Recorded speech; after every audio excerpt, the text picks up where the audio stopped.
இந்த காணொலியை காண வந்திருக்கும் உங்களுக்கு ஸ்ரீ அஷ்டலட்சுமி பூஜா யந்திரத்தின் சார்பாக இனிய வணக்கங்கள்.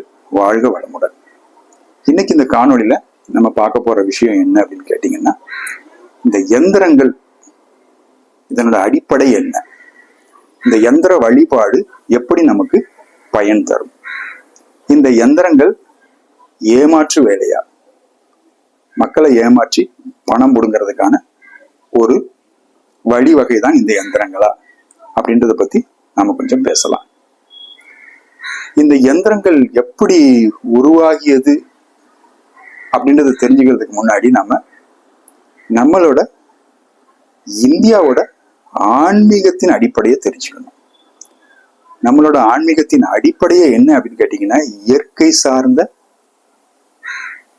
தெய்வ வழிபாடு. நம்மளோட தெய்வங்கள், நீங்க எந்த தெய்வங்களுக்கு எடுத்தாலும் இயற்கையோட ஏதோ ஒரு விதமான தொடர்பு இருக்கும். முருகருக்கு சேவலும் மயிலும், சிவனுக்கு நாகப்பாம்பு, சனீஸ்வரர் எடுத்தீங்கன்னா காகம், விநாயகர் எடுத்தீங்கன்னா யானை, எலி. இப்படி நீங்க எந்த கடவுளரை எடுத்தாலும் அந்த கடவுள்களுக்கு இயற்கையோடு ஒரு தொடர்பை உண்டாக்கி இருப்பார்கள் நம் முன்னோர்கள். அதுதான் இயற்கை சார்ந்த ஆன்மீகம் தான் நம்மளோட ஆன்மீகம். அப்ப இயற்கையில மனிதனுக்கு அவனுடைய வாழ்வியலை மேம்படுத்தக்கூடிய சக்தி ஒன்று இருக்கிறது என்பதை நமக்கு முன்னோர்கள் தெரிந்திருக்கிறார்கள். இப்ப நம்ம வாழ்க்கையை மேம்படுத்துறதுக்கான சக்தி நம்மை சுற்றி இருக்கக்கூடிய இயற்கையிலேயே இருக்குது. அந்த இயற்கையை வழிபடணும் அப்படிங்கும் பொழுது இந்த தெய்வங்கள், ஒரு தெய்வங்கள் மனிதனால் உருவாக்கப்பட்டதோ இல்லை தெய்வங்கள் தானாக உருவாகியதோ அந்த கதை வேண்டாம் நமக்கு. ஒரு தெய்வங்களுக்கும் இயற்கையோடு ஒரு தொடர்பை உருவாக்குகிறார்கள். அப்ப நம்ம வழிபடுறது தெய்வங்களை மட்டுமல்ல, தெய்வங்களோடு சார்ந்த இயற்கை, இல்லை இயற்கையோடு சார்ந்த தெய்வங்களை. அப்போ நம்ம வாழ்க்கையில், மனித வாழ்க்கையில் ஏற்படக்கூடிய பிரச்சனைகளுக்கு நம்மை சுற்றி இருக்கக்கூடிய இயற்கையிலேயே அதற்கு தேவையான அந்த பிரச்சனைகளை நீக்கக்கூடிய வழிமுறைகள் கொட்டி கிடைக்கின்றன. அதனாலதான் இயற்கை சார்ந்த ஆன்மீகம் தான் நம்மளோட ஆன்மீகம். அந்த யந்திரங்கள் அப்படின்றது என்ன அப்படின்னு கேட்டீங்கன்னா, நிறைய பேர் இந்த யந்திரம் அப்படின்னாலே இந்த பிளாக் மேஜிக், பில்லி, சூனியம், ஏவல் அந்த மாதிரி நினைச்சுக்கிறாங்க. அந்த பிளாக் மேஜிக், பில்லி, சூனியம், ஏவல் இதுக்கும் இந்த யந்திர வழிபாடுக்கும் எந்த சம்பந்தமும் கிடையாது. இந்த யந்திர வழிபாடு என்பது முழுக்க தெய்வத்தோடு தொடர்புடையது. இது எந்த பிளாக் மேஜிக்கும் இதுக்கும் எந்த சம்பந்தமும் கிடையாது. இந்த யந்திரங்கள் மூலமா யாருக்கும் நம்ம எந்த கெடுதலும் செய்ய முடியாது. இந்த யந்திரங்கள் மூலமா நமது வாழ்க்கையில் நல்ல விஷயங்களை மேம்படுத்தி கொண்டு நமது வாழ்க்கை நல்ல முறையில் முன்னேற வழி காணலாமே தவிர இந்த யந்திரங்களை வைத்து வேறொருவருடைய வாழ்க்கையை நம்மளால் எடுப்பதற்கான வழிமுறைகளே கிடையாது.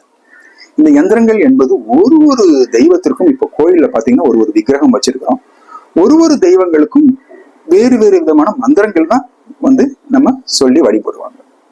எல்லா தெய்வங்களுக்கும் ஒரே மந்திரங்கள் கிடையாது. அப்ப கோயில்கள்ல இருக்கிற விக்கிரகங்களுக்கு எப்படி சக்தி இருக்குது அப்படின்னு கேட்டீங்கன்னா, தொடர்ந்து நம்ம மந்திரங்களை உச்சரிப்பதன் மூலமும் பல்லாயிரக்கணக்கான பல கோடிக்கணக்கான மக்கள் அந்த விக்கிரகங்களை வணங்குவதன் மூலமும் அந்த விக்கிரகத்திற்கு ஒரு அளப்பரிய சக்தி உருவாகிறது. இதுதான் கோயில்கள்ல இருக்கக்கூடிய தெய்வ விக்கிரகங்களுக்கு இருக்கக்கூடிய சக்தி. இப்ப அந்த யந்திரங்கள் எப்படி என்ன அப்படின்னு கேட்டீங்கன்னா, அதே அடிப்படை தான்.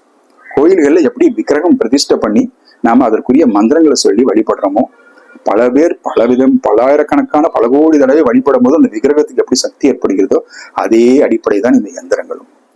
ஒரு தெய்வத்திற்கும் அதற்குரிய வழிமுறைகளில் உருவாக்கப்பட்டிருக்கும் யந்திரம்.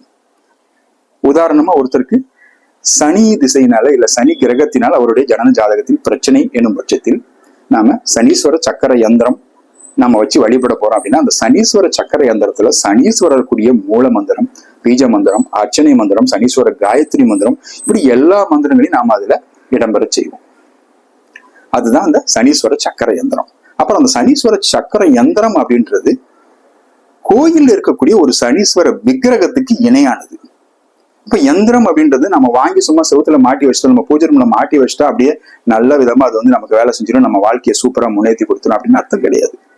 எப்படி கோயில்ல இருக்க விக்கிரகங்களுக்கு பூஜை எல்லாமே தொடர்ந்து பண்றாங்களோ அதே மாதிரி நம்ம வாங்கி வழிபடக்கூடிய இந்த யந்திரங்களுக்கும் அதே போல மந்திரங்களை உச்சரித்து தினந்தோறும் முடியலனாலும் பரவாயில்ல, வாரத்தில் ஒரு நாள் அந்தந்த தெய்வங்களுக்குரிய நாளில் மந்திரங்களை உச்சரித்து ஒரு பூச்சூட்டி பொட்டு வைத்து ஒரு தீபாராதனை காட்டலாம், இல்ல விளக்கேற்றி வழிபடலாம். அந்த மந்திரங்களை உறக்க உச்சரித்து நாம் தொடர்ந்து வழிபட்டு வந்தாலும் அந்த யந்திரங்களில் அந்த தெய்வத்திற்குரிய சக்தி நாளாக நாளாக அந்த தெய்வத்துக்குரிய சக்தி அந்த யந்திரங்களில் உருவேறும். அப்ப அந்த யந்திரங்களை நம்ம தொடர்ந்து வழிபடும் போது அந்த தெய்வத்தினுடைய அருள் நமக்கு பரிபூரணமா கிடைக்கும். இதுதான் யந்திரங்களோட அடிப்படை. சோ எல்லா தெய்வங்களுக்கும் அந்தந்த தெய்வங்களுக்குரிய யந்திர அமைப்பு இருக்குது, அந்தந்த தெய்வங்களுக்குரிய மந்திரங்கள் இருக்குது. இது எல்லாத்தையும் நாம இணைத்து கொடுக்கறது தான். இந்த யந்திரங்கள் நானும் நீங்களும் யாரும் உருவாக்கியது இல்லை, பல 100 ஆண்டுகளுக்கு முன்னாடியே நம் முன்னோர்கள் உருவாக்கியது.